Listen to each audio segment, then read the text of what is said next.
ધોરણ 10 ગુજરાતી દ્વિતીય ભાષા વ્યાકરણ વિભાગમાં વિશેષણ ખાસ અગત્યનો પૂછાતો વિષય છે.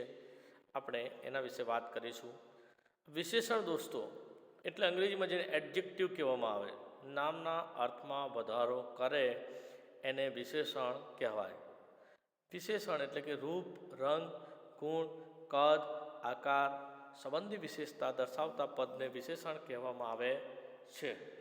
એટલે અહીંયા આગળ વિશેષણના આપણે જે પ્રકારો ભણ્યા છીએ દોસ્તો, આજે આપણે જે ભણવાના છે પ્રકારો રચનાને આધારે ભણવાના છે. રચનાને આધારે વિશેષણના બે પ્રકાર છે, એક વિકારી વિશેષણ અને એક અવિકારી વિશેષણ. ફરીથી દોસ્તો, રચનાને આધારે વિશેષણના બે પ્રકાર છે, એક વિકારી વિશેષણ અને બીજું અવિકારી વિશેષણ.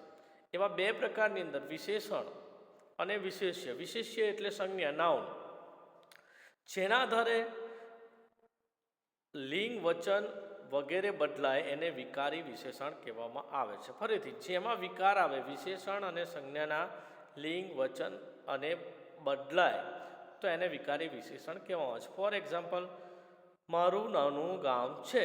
મારું નાનું ગામ છે તો મારું પછી આપણે નાનું બોલ્યા, ગામ છે તો પાછળ એક વાક્યના કારણે બીજા પર અસર થતી હોય, એને વિકાર લાગતો હોય એને વિશેષણ કહેવામાં આવે છે. જેમ કે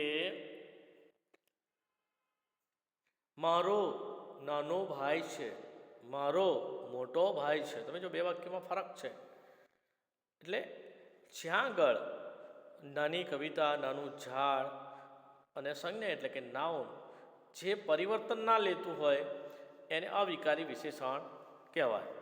જેમાં પરિવર્તન થાય વિશેષણ અને વિશેષ્યના લિંગ વચનને કારણે તો એને વિકારી વિશેષણ કહેવાય. જેમાં પરિવર્તન ન થાય તો એને અવિકારી વિશેષણ કહેવાય. હોશિયાર વિદ્યાર્થી છે, સુનીતા હોશિયાર છે, અનિલ હોશિયાર છે, ગધેડું હોશિયાર પ્રાણી છે. તો તમે જો કે આવા શબ્દોમાં હોશિયાર શબ્દ છે એ અવિકારી છે. નાનું, મોટું, ઊંચું, નીચું આવા બધા શબ્દો છે વિકાર લાગે છે, એટલે વિકારી વિશેષણ છે. કહેવાનો મતલબ વિશેષણના જે પ્રકારો છે, કાર્યને આધારે વિશેષણના પ્રકારો તમે ભણી ગયા છો ધોરણ 9માં. જેમાં આ પ્રકારોમાં મુખ્ય ગુણવાચક વિશેષણ, સંખ્યાવાચક વિશેષણ, જથ્થાવાચક વિશેષણ અને માત્રાસૂચક વિશેષણો આવે છે. અને સર્વનામ પરથી જે વિશેષણ બને છે તેને સાર્વનામિક વિશેષણ કહેવામાં આવે છે. Instead of noun we are using pronoun. નામને બદલે આપણે જેને વાપરીએ એને સર્વનામ કહેવામાં આવે છે. મારું એ નામ છે, મારું એ સર્વનામ છે, મહેશ એ મારું નામ છે. તો તમે સમજો કે ગુણવાચક વિશેષણ, પહેલો પ્રકાર છે ગુણવાચક વિશેષણ.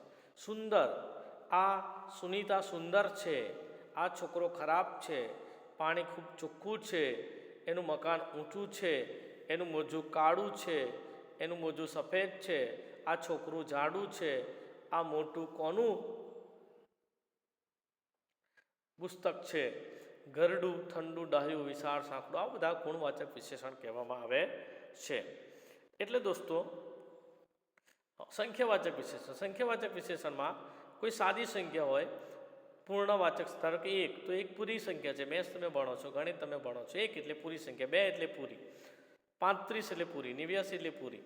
પણ તમે જુઓ કે એકના બદલે આપણે બોલીએ ફર્સ્ટ તો એ ક્રમિક સંખ્યાવાચક છે, બીજું બોલીએ સેકન્ડ તો એ આવી સંખ્યા છે જે ક્રમિક છે, અને સંખ્યા એટલે પા, અડધું, બરાબર. એક આપણે બોલ્યા તો પૂરું છે, પણ 0.50 તો એ અડધું છે, બરાબર. 0.75 તો એ પોણું છે, 1.25 તો સવા છે. સંખ્યાવાચક વિશેષણમાં પૂર્ણ સંખ્યા હોય તો સાદી સંખ્યાવાચક, ક્રમિક એટલે ધારો કે ફર્સ્ટ, સેકન્ડ, થર્ડ, પહેલું, બીજું, ત્રીજું, તો આ સંખ્યાવાચક છે. દોસ્તો અડધું, પોણું, સવા વગેરે સંખ્યાસવાચક છે. જથ્થાવાચક આગળ આપણે જોઈએ, જેમાં જથ્થો દર્શાવાતો હોય. જથ્થો મીન્સ ક્વોન્ટિટી. બહુ, આજે મેં બહુ ખાધું, ઘણું મજા આવી, થોડું થોડું જમજો, તમને કંઈ ઓછું પડ્યું નથી ને, વધારે લેજો. બહુ, ઘણું, થોડું, ઓછું, વધારે આ જથ્થાવાચક છે. ક્યારેક માત્રા હોય, જવા દે ને, એ તો તદ્દન વાહિયાત વાત કરે છે. તદ્દન, સાવ આજે આકાશ ઘેરું લાગે છે, આજે આછું આછું મલકે છે, સાવ સૂની સ્કૂલ લાગે છે તમારા વગર, તો માત્રા આવે તો એ માત્રા સૂચક છે. સાર્વનામિક વિશેષણમાં મારું, તારું, આપણું, તેનું, તેમનું, આટલું, આવડું આવા નામને બદલે વપરાતા શબ્દો આવે છે. મારું ગામ સુંદર છે, તારું ગામ કેવું છે, આપણું ગામ સુંદર છે, તેનું કેવું છે, તેમનું કેવું ગામ છે, આટલું મોટું તારું ગામ છે, આવડું તે ક્યાંથી લાવ્યો. કહેવાનો મતલબ અહીંયા સર્વનામિક વિશેષણ બને છે. આવી રીતે દોસ્તો વિશેષણના જે મુખ્ય પ્રકારો છે એમાં ગુણવાચક, સંખ્યાવાચક, જથ્થાવાચક, માત્રાસૂચક અને સાર્વનામિક વિશેષણો આવે છે. અને ગુણના આધારે જે આવતા હોય વર્ચુસ તેને ગુણવાચક કહેવામાં આવે છે. હવે મૂળ જે શબ્દો છે આપણા એ શબ્દોમાં વિશેષણના પ્રકાર તમે જુઓ કે મારું તો સાર્વનામિક વિશેષણ, નાનું તો ગુણવાચક છે, 2 3 તો સાર્વનામિક વિશેષણ છે, બરાબર. પછી આવે મારું નાનું ગામ, તો મારું એ સાર્વનામિક છે, નાનું એ ગુણવાચક છે. 2 3 નાના મોટા ટીંબા છે, 2 3 સંખ્યા આવી, નાના મોટા ગુણ આવ્યો.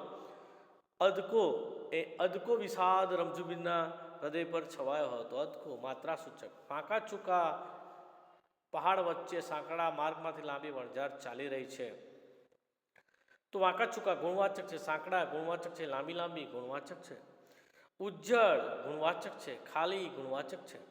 તો દોસ્તો તમે જો કે જ્યાં આ રીતે વિશેષણના જે પ્રકારો છે એમાં જ્યાં વિકાર લાગતો હોય એટલું યાદ રાખવાનું, વિકાર લાગે તો એ વિકારી વિશેષણ છે. મારું, નાનું, મોટું, અદકું, વાંકું, ચૂકું, સાંકડું, લાંબુ, તો આ વિકારી છે. વિકાર લાગે અને વિકારી કહેવામાં આવે છે. વિકારની પછીનો શબ્દ હોય તોડું, કબૂતર, ઉડ્યું, તો તમે જુઓ ત્યાં આગળ પાછળ ઉડ્યું કરવું પડે આપણે, કબૂતર.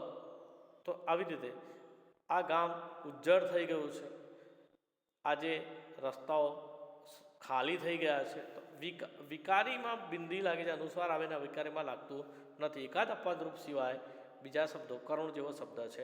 એટલે વિકારી વિશેષણ કરુણ, નખરાળું, મોટું, બમણું, લાંબુ, છીણું, વ્યવહાર ડાહ્યું, આ વિકારી છે.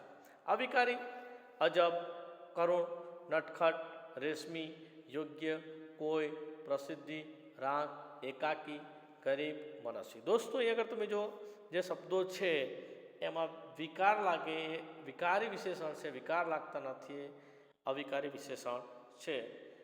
લગભગ હું આશા રાખું છું તમને સમજાયું હશે. ધન્યવાદ.